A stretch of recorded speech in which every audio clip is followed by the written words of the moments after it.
The Green Bay Packers can clinch a playoff spot on Monday with the win over the Saints. Plus, Hall of Famer Joe Thomas joins us on today's show.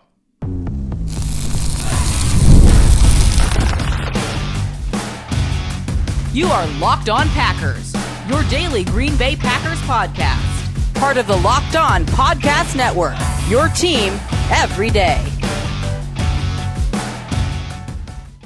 You are Locked On Packers, part of the Locked On Podcast Network, your team every day. I'm Peter Bukowski, and I cover the Packers for The Leap, a newsletter I would love for you to subscribe to. Follow me on Twitter, Peter_Bukowski. Follow the podcast on Twitter, Locked On Packers.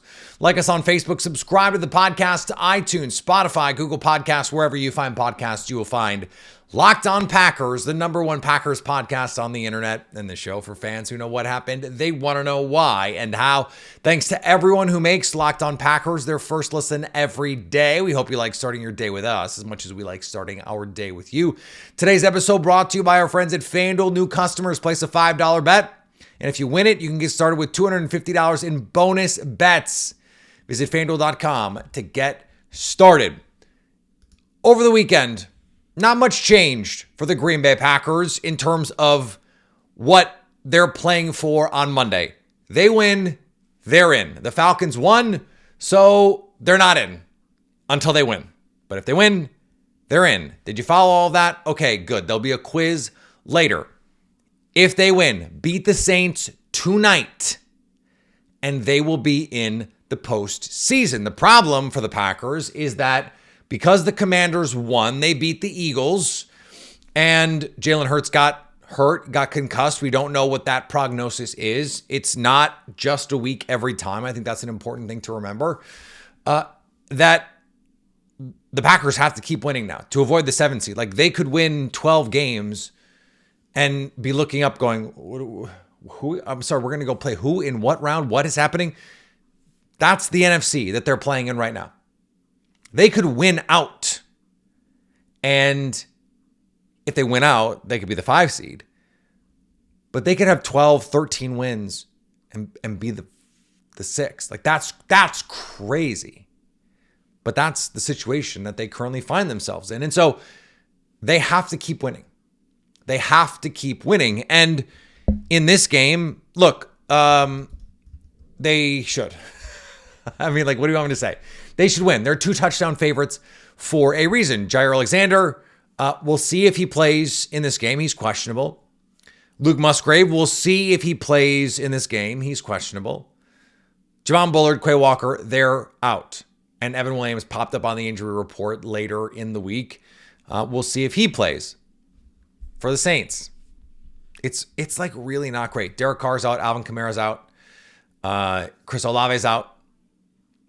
So their 3 best offensive players by a wide stretch all out.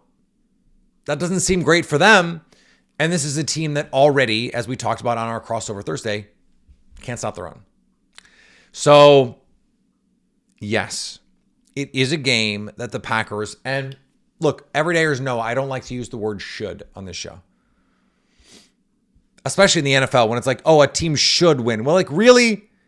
Because there's 53 NFL players on that side too. And the gap in talent is pretty small. And in fact, that's a nice segue because that's something I talk about with Joe Thomas. Hall of Famer Joe Thomas on the show. That talent gap is pretty small for every team. I mean, think about the worst team in the NFL.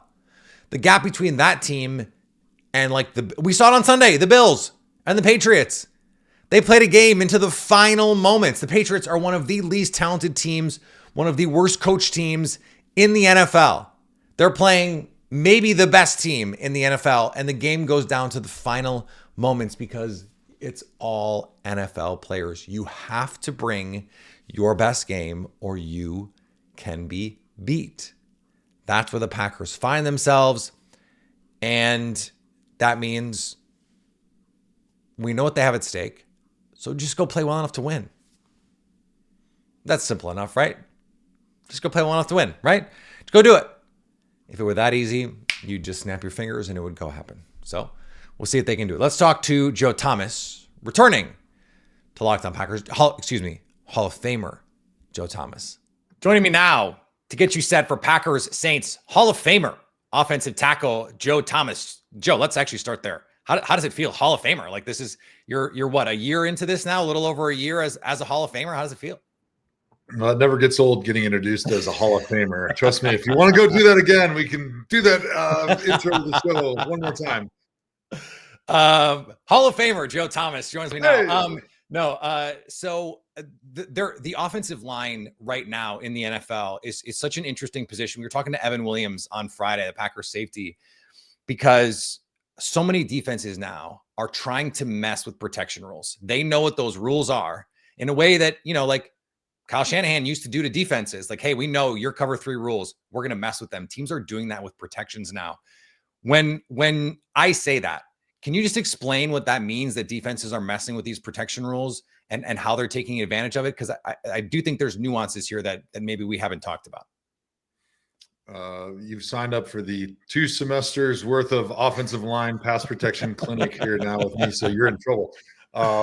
There's a lot that goes into it, but the foundation of kind of what most teams do, especially third down, which is kind of what most people talk about when they're talking about, what's your protection scheme? It's how do you pick up third down or obvious passing situations when you're in the shotgun? And it's usually you've got a running back who's kind of the scanner. He's the extra guy. And then you got your 5 offensive linemen. So your 5 offensive linemen in unison with the quarterback, and then the running back have to decide, all right, who are the 5 guys we're going to take? Mm-hmm. And sometimes it's like, well, if a 6th guy comes, now we have to sort and take the most dangerous 5 of those 6. And then when you add a running back, now he's a guy that can be a stopgap for potentially if he becomes free. He doesn't have any of his blitz responsibilities that come, and he can come over and take the extra man. So where you start is the offensive line is either kind of going to the left or the right. Obviously, you're going to block the big guys first. So that's why you always see the offensive line pointing. So they're going to be pointing to, all right, these are the known pass rushers. These are the guys we worry about the most. Sometimes there's an extra linebacker, like maybe an Adrian Cooper, somebody like that, where they're going to say, hey, he's a spinner this week. He can rush the passer. We can't trust our back to block him. So now we're trying to account for those guys. And it's not super hard for a defense to understand, like, those are the basic rules. But then you get to different layers of, all right, here's the blitz package that this team likes to bring, whether it's the double A gap mug or the 3 down or the spinner looks or the walk around or whatever in vogue blitz that this team likes to have. Now you got to have different addendums to those rules. And that's why NFL linemen and offensive line coaches, they spend so much time discussing blitz protection. How do we pick up the blitz? You have special meetings every single day with the running backs and the quarterback. How are we going to pick this up? How are we identifying this? And what do we want to do in these situations? And so for Jeff Hafley and his defense with the Packers, what they've done a really good job of is, all right, here's what the rules are. Here's how you can disguise or maybe skew the rules, or at least shroud them until the last possible second, because eventually you have coverage responsibilities on defense that you have to get to. So The longer you disguise, the longer they have to run to be able to get into their zone coverage or to be able to get to their man. So there's a trade-off. But if you are able to disguise long, and if you've got young, fast guys that can get to those spots, they understand where they have to be, you can really mess with a protection scheme, because you can make it look like one thing before the snap, and as soon as the ball is snapped, something else comes, and you find a way to get a free rusher, which is the best way to get a sack, right? Let's find a way to get a fast guy who's not blocked running at the quarterback. Yeah. That seems like a good plan to have. And the Packers have done that with 4-man rushes. That's the cool thing, is they'll overload one side, make you slide the protection, and then they're not actually going to bring all those guys. And all of a sudden, you've got an offensive lineman looking around like, what do I do? And a defensive back is coming now to kill the quarterback. And so it makes it really tough. More with Joe Thomas here to come on Locked On Packers. Today's episode brought to you by our friends at Prize Picks. If you love watching the game, you're going to love Prize Picks, the easiest and most exciting way to play daily fantasy. Whether it's football, basketball, or any of your favorite sports, Prize Picks makes your holidays bigger and brighter. You can now win up to 1,000 times your money on Prize Picks. Plus, this holiday season, they're giving away $30 million in rewards during Picksmas and offering 2 free picks in December. We're running out of time in December, by the way. Get on this. And when your picks hit, Prize Picks makes it easy to cash out. You can get your money in as fast as 15 minutes. This week, plenty to talk about, plenty to look at. Coming up week 17, So make sure you get on all of it. Download the Prize Picks app today and use code LOCKEDON to get $50 instantly when you play that first $5 lineup. That's right, $50 instantly when you play $5. Prize Picks, run your game. The other side of this for a team like the Packers, and Matt LaFleur talked about this, they have gone away from some of the under center play action stuff, Joe, because they said we don't want tight ends blocking defensive ends, where in a run scheme, you might live doing that. But if you want to make the pass play look like the run play, now you got to live in that world. And so what do you make of this evolution where teams are saying we got to find other ways to get into our play action passing game because we don't want Tucker Kraft blocking a defensive end. We want him out on the route. It's really fun to look at the evolution of the game of football. I had Kyle Shanahan as my offensive coordinator in 2014. He wasn't the guy that invented play action passing or outside zone. It was actually his father and a guy named Alex Gibbs, who was the offensive line coach for Mike Shanahan for a bunch of years in Denver. But Kyle was really the guy that sort of breathed new life into it in the NFL.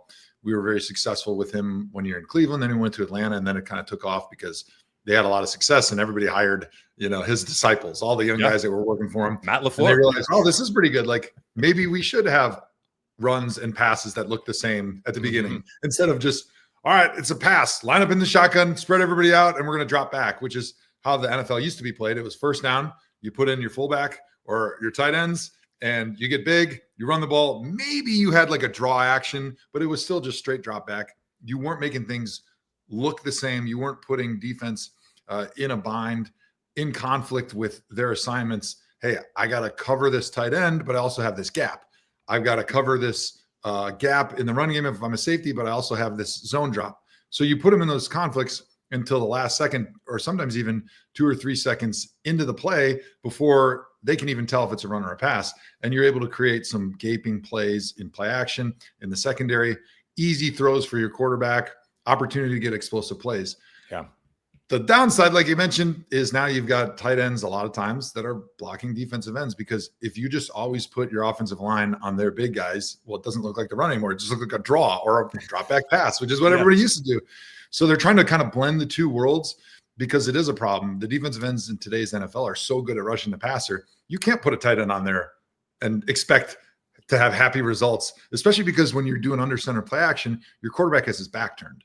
Right. Because he's turning his back, which helps with the sell, but it also hurts because he can't see when his tight end's getting beat one step off the ball. And now he's got a 6'5", 270-pound defensive end screaming and breathing down his neck. Yeah. So finding ways, and it's been fun watching the 49ers and a lot of the teams that have done this, that are trying to find ways to get good run action from the gun, but also have complementary run plays that are from those same formations, so that defenses can't just look and say, okay, the back's offset over there. I know all they can run is inside zone here. Maybe they can pitch it the other way, but that's kind of how limited it is. And that's why the under center running game has been so popular forever, is because you can run every run concept when your quarterback's under center. As soon as he's in the gun, because the running back's offset, he's away from him, you're much more limited as far as what you can do. So a defense that's sitting there looking at it can basically cross off half the stuff on their play sheet as soon as you offset the running back to the side of the quarterback. That's why the pistol became a big thing, because you could still be in shotgun. You could still get the RPOs, the zone reads. You could still get a lot of the normal running concepts, but you're in shotgun because the quarterback was right behind. But now they're taking it another step, saying, all right, let's get some more complex run schemes that give us inside zone, outside zone, pin pull, duos, like all those same concepts we run under center, but we got to do it creatively with handoffs and tosses and things like that from the gun. And a lot of the young quarterbacks that are coming in the NFL, they didn't really play much under center growing up. Like a lot of them, if at all, big thing coming out is like, well, they never took a snap under center until they got to the NFL. And so trying to incorporate things that those guys that are now today's generation of NFL quarterbacks, getting them comfortable doing the things that they've been doing their whole life out of the shotgun, which makes the passing game a lot easier. It makes identification a lot easier. And then finding a way to make run game good from there also has been really, really cool to watch that evolution of the NFL. And that's certainly where the best teams in the league are going. We've also seen a lot of these teams, you mentioned the outside zone runs, like teams like the Packers, teams like the Rams, who used to major in outside zone runs, go, hey, what'd be cool is if we added some big dudes up front and we started running gap scheme stuff. Let's run duo. Let's get these power, like the Packers are running single wing, like these counter lead plays from the gun. Like it is a different mindset and mentality. Is it as simple as saying, well, let's just call these? Do you need to get new guys in there? Is it a mindset change? Like what goes into saying, we actually need to change the way that we run the football? Mm-hmm.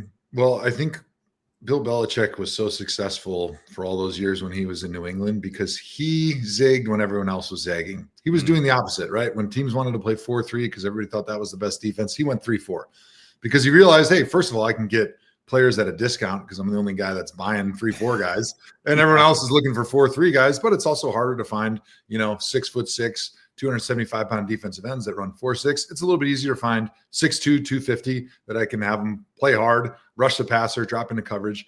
And so doing things differently has always benefited teams in the NFL. So you're always chasing your tail a little bit when it comes to scheme. And so what have we seen recently, right? Kyle Shanahan takes the league by storm. His offenses are everywhere. Everybody's running under center stuff. Teams love playing in sub personnel, which is, one tight end, one running back, 11 personnel. You're not playing big anymore. You're not smash mouth football because you're trying to throw the ball down the field. Well, defenses, and it's been one of the things that's probably talked about too much this year is, hey, we don't want to give up these deep throws anymore. So we're just going to play too deep and force people to beat us with 1,000 paper cuts and just run the ball. And the smart teams like the Packers and Chargers and some of these other teams said, okay, we can do that. We'll just go back to the way people did it in the early 2000s and 90s. We'll put in two tight ends, or we'll put in a fullback and a tight end, and we'll just play smash mouth football. We'll force you to bring your safeties in the box, and then that'll open up our play actions and our shots down the field when the time is right. But you won't be able to, I bet, because this is our identity, playing big, running the ball, going downhill. You won't be able to match that by just doing it with your scout team 1 week for 4 practices before you play us on Sunday. But this is what we do every day. So we're going to be better at it because we practice it, and this is who we are. Yeah, it has been a remarkable evolution as someone who grew up watching football in the 90s. It's been fun to watch because there's a lot of stuff where I'm like, that could have been in Mike Holmgren's playbook, like 100%. And that's a fun experience here.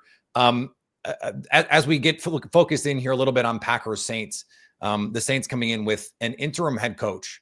From a player's perspective, we seem to get varying results, but it just anecdotally, it feels like the first week after a coach gets fired, there is a little bit of that like enthusiasm gap being closed, let's say. From a player's perspective, what is actually different, do you think, when you have this issue where you're not playing your best ball? That's usually when a coach gets fired. And then teams inevitably seem to play with a renewed spirit for at least a game or two after that happens. So I think what happens is before the head coach gets fired, almost always there's weeks and weeks of articles being written about when is the coach going to get fired? And so you lose your power as a coach to be influential and to be a leader in your building when you've already been neutered and you're basically just a dead man walking. And after so many weeks, like it wears on you as a coach. Like I've been around head coaches. I mean, we were pretty bad, never made the playoffs in my 11 seasons in Cleveland, but we never fired a coach in season. Mm-hmm. And sometimes I wish we would have, because if you wait and take it to the end of the season, the last 5 or 6 weeks, the head coach, he's tired of knowing he's about to get fired. And so he's not giving his best effort. He's not dotting every I and crossing every T in the building. He's not coaching everybody up with the same enthusiasm he did if he thought he was still going to be there. Right. And so he's got one foot out the door a little bit in a lot of times in those situations. So all of a sudden you bring an interim coach in, and when things aren't going well, nobody likes each other, right? There's no camaraderie. I always laugh when players talk about, oh, we just loved each other in that locker room. That was the key to our success. I'm like, well, yeah, winning. I love you when I'm winning. I hate you when I'm losing. That's why you have camaraderie. And so when you're losing, they probably don't like the coach, right? Maybe he's a nice guy, but they're tired of hearing from him. And so all of a sudden you bring a new voice in that building, a new guy that's injecting energy, injecting some new ideas, new philosophies. He's changing the schedule. Maybe some guys are getting benched, some guys are being brought up, and all of a sudden there's an excitement and a renewed enthusiasm for your job. And even though everybody's professionals, they're all always still human. And so those guys, as soon as a new head coach comes in, it's like, wow, now I'm playing for my job. I need to make sure that they know that I want to be here and I want to be part of the solution and I'm not part of the problem. And so a lot of times you do get that big bounce a week after a head coach gets fired. And I think the real question though is, are they able to follow through? Because eventually this is now not your girlfriend anymore, or the substitute teacher. Now this is your wife and this is your full-time teacher. And are you going to be sick of whatever they're selling after 4 or 5 weeks because you're married to them and you've been hearing the same message and it's not new anymore? Things are not exciting and the change didn't just happen. And so that's when the true coaches, the best leaders are really able to assert themselves and prove to the people in the building that, yeah, I deserve to be a head coach. I deserve to be the guy that gets this job at the end of the season. Yeah. How often does a rebound relationship work out? Like, let's be honest. That's why it's called a rebound. And it's why a lot of these interim coaches, even when they get the job, that doesn't work out. We got more with Hall of Famer Joe Thomas. That's next on Locked On Packers. Today's episode brought to you by our friends at FanDuel. The NFL playoffs are almost here, but it's not too late to get in on the regular season action with FanDuel, America's #1 sportsbook, because right now new customers can finish the season strong with $250 in bonus bets if that first $5 bet wins. It used to be $150, now it is $250. You couldn't use an extra 100? Come on now. FanDuel has so many ways for you to get that dub. I love betting on which players will score a touchdown. I particularly like the team totals. I won with the Chiefs team total. I won with the Ravens team total over the weekend. It's great. It's great because they don't have to win, though they did. You just have to pick their score correctly. The other team, if they score more, it doesn't matter. Doesn't matter. Just visit FanDuel.com to join today. That's FanDuel.com for your chance at $250 in bonus bets. Make every moment more with FanDuel, an official sportsbook partner of the NFL. The flip side of that for the Packers is they're coming into a game against the New Orleans Saints as double-digit touchdown favorites. They're playing at home. They're playing for something. The Saints are coming in and playing for very little. Is the fear that fans have, because I think this is more a fear that fans have than actual players, of coming in and having a team, we're just going to play free, we're going to play spoiler. Is there something to that? Is there a team mentality that can manifest that way, or is what we see really just us projecting that, and it's really just like the talent gap in the NFL is really just not that big, and sometimes stuff happens? Well, I think there's certainly some of that because there really isn't a huge talent or scheme gap or coaching gap in the NFL like most fans think, because as a fan, if you win by 1, you feel amazing, right? If you lose by 1, you feel horrible. When the difference would have been one play and one bad call by the official. So we are very binary as fans on if we love our team 100% or if we hate them 100%. And it's just what's on the scoreboard, which isn't always indicative of like what the battle was, what the matchups. And for the most part, in close matchups, which most teams in the NFL are fairly similar, it's going to come down to 2 or 3 plays in the game. A lot of times it's quarterback making a play down the stretch, a kicker making a kick, somebody not making a mistake in coverage, a tackle not missing his block. And those are things that are not necessarily mathematically repeatable, like from a scientific standpoint, like, well, we know that guy's going to miss this block a certain number of times, so we expect the same result over and over again. Like, it's sports. That's why we love it. There's a randomness to it. And so I think there is a bit of that, but when you're talking about a team that's a huge favorite, I think the best coaches make sure that their team knows how much they're favored by, and they let them also know that you cannot let down your guard because the other team is using that for motivation. Right. And you got to let them know that it's human nature to think, we're 14-point favorites. We're probably going to win this game anyway. I'm looking to the future. We're going to be in the playoffs. I want to rest my body, rest my mind a little bit. I'm not going to watch that extra 30 minutes of film tonight because I'd rather get home and rest and be with my family a little bit before the grind happens in a couple of weeks, right? And so I think it's important for a head coach to be able to notice that and then let his team know and let that motivate them so that they don't get surprised and don't get upset. Because on the flip side, when you are an underdog, that head coach is going to use that for motivation. He's like, hey, they don't respect you. Like, they don't think you have a chance. But hey, it's Monday Night Football. Everybody in the nation is going to be watching, and you can kind of build it up like that.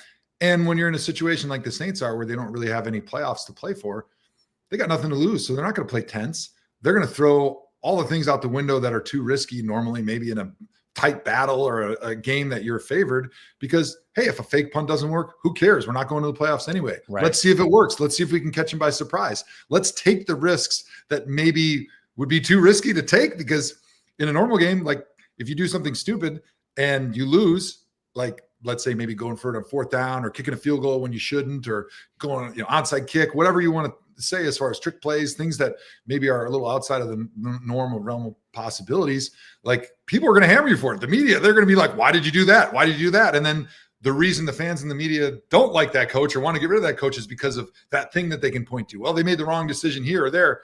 But when you're the interim coach, you got nothing to lose. When you're a team that's not making the playoffs, like you got nothing to lose, everything to gain. And so you're more likely to take those risks, and it goes and it trickles all the way down to individual battles. If I'm a defensive end, hey, I might take that rush that takes me out of my passing lane where I'm supposed to be to stop the quarterback from scrambling or throwing that quick slant to his left side. But hey, I might be able to run around the hoop, get the sack and the fumble, and now I'm the hero. If I screw up and don't do my job, like, oh, well, they expected us to lose. They expected me to get beat on that play anyway. So I think there's definitely a lot of mental side of things that go into a game where there is a huge favorite like we're seeing on Monday night. And for me, calling the game, I hope it means that it's going to be a close and exciting game. You did not make Packer fans who are feeling a type of way about this feel any better. I hope you understand that. And you look, I think that's fine, because look, we've seen this happen, and the Packers, unfortunately, with Mike McCarthy and Aaron Rodgers, did not have a great track record as big favorites. Those games ended up being closer than you'd like. And so look, there's going to be plenty of drama here. Last thing I want to ask you about, Jordan Love this year has been one of the best quarterbacks abiling sacks, and we've kind of come around, which I'm sure you appreciate, on the idea that sacks are at least partially a quarterback stat. That you can walk into sacks, you can step into sacks as often as offensive linemen can lose it. But is there a little added juice as an offensive lineman when even if you get beat, your quarterback might make you right? Just that, whether it's just like that extra 2% where you go, look, this is my guy. I know that even if I lose, he can get me, but it encourages you a little bit more. Is that, am I just like making stuff up here? No, I think it's legitimate, because as an offensive lineman, in order to be able to block your guy every single time, like we're basically the Secret Service for the quarterback, right? We can't let one dude free. Yeah. Like you mess up for 1 second, that guy behind me's dead. So I have to be on a hair trigger alert at every single moment during a game. Every single time I line up there, I need to have my butthole puckered, and I need to be freaked out that I'm going to lose this rep and my quarterback's going to die. Yeah. And when you've got a guy that's helped you out, that's your boy, that like has bailed you out of a lot of situations, you feel like you owe him. And so I think it's easier for an offensive line to be able to keep that pucker throughout an entire season, throughout 68 plays, when you got a guy behind you that you love, that like, this guy has bailed me out a million times. He is so good at avoiding the sacks, and I don't want to be the reason that the backup has to come in. Me not being sharp and on top of my game for one play, I can't let that happen, because I don't want that on my conscience. And I certainly don't want to be blocking for the backup who's going to take 7 sacks in the game. So we got to do everything possible to keep this dude healthy. Yeah. Luckily for the Packers, they've seen Malik Willis play. He wasn't taking sacks. He was making plays with his legs. So, and not that that's going to affect the way that they feel about Jordan Love, but Malik Willis can play a little bit. Joe, this was awesome, man. We'll be listening to you on the call. We appreciate it, and we'll talk soon, man. Thanks. Yeah, thanks for having me, Peter. Appreciate it. All right, thanks to Joe for joining the show. Always great to talk to him. Hall of Famer Joe Thomas. Did you know that? Hall of Famer Joe Thomas on the show with us today. We'll be live after the game tonight, as we are after every single game. And then it is Packers-Vikings, a monster one, unfortunately for Green Bay, on a short week. Now the Vikings have to travel, but it's a shorter trip from Seattle to Minneapolis than from most places, frankly. So it's going to be a tough one. Vikings have plenty to play for. The Packers have plenty to play for. US Bank Stadium, not an easy place to play. And so we got a lot. Christmas is not going to stop us. We're still going to have a crossover on Thursday. We're still going to have Lily Zhao is still joining us on the show this week. So still so much to come here on Locked On Packers. to get all of it. Make sure you get all of it. Follow me on all the social media platforms. I'm on there on Twitter, on Blue Sky, and Instagram, on all of them. Locked On Packers, also on all of them, plus TikTok. I guess that includes all of them. I'm not on TikTok, but Locked On Packers is on TikTok for all the clips and all the good stuff. And of course, all the podcast platforms where you can find any podcasts, Locked On Packers, are there, and on YouTube, where we're going to be live tonight after the game. So go subscribe over there so you can stay Locked On Packers.